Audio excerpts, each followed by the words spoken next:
Hey everybody, I wanted to give you just a couple of quick tips on how we can keep our heart burning for the person of Jesus.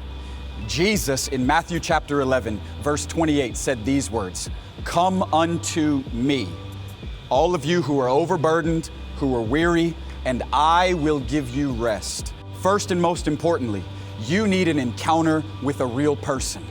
Not an encounter with a church system, not an encounter with a worship song, not even an encounter by way of other people's conversation with someone that they may know themselves.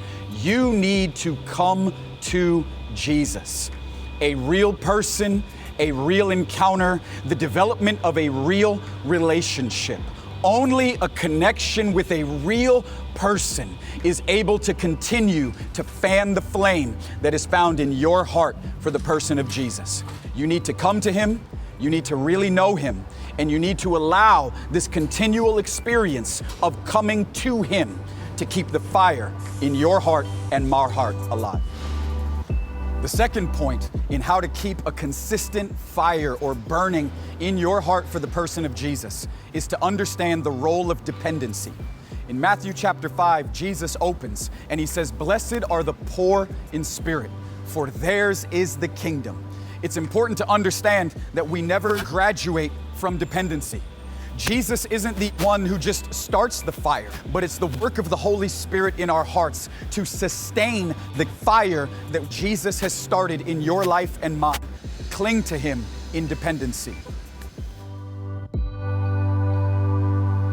final point that I wanted to give you on how to keep a fire burning in your heart for Jesus is we need to learn to develop consistency. The psalmist in chapter 16, verse 8 says it this way, "I continually set the Lord before me." Jesus must become your greatest obsession, your greatest fascination, and your ultimate satisfaction, which means we learn to love Him continually above all things. You must love Jesus more than you love how gifted you are. You must love Jesus more than you love the ministry you've been called to. You must love Jesus more than you love the work of the church you may be involved in. He must become everything to us, and then we must learn to continually or consistently cultivate this love for Jesus. I continually set Him before me. Just to recap quickly, you need an encounter, you need to cling to Him in dependency, and you need to learn how to cultivate consistency. These three ways will surely keep a fire burning in your heart for the person of Jesus.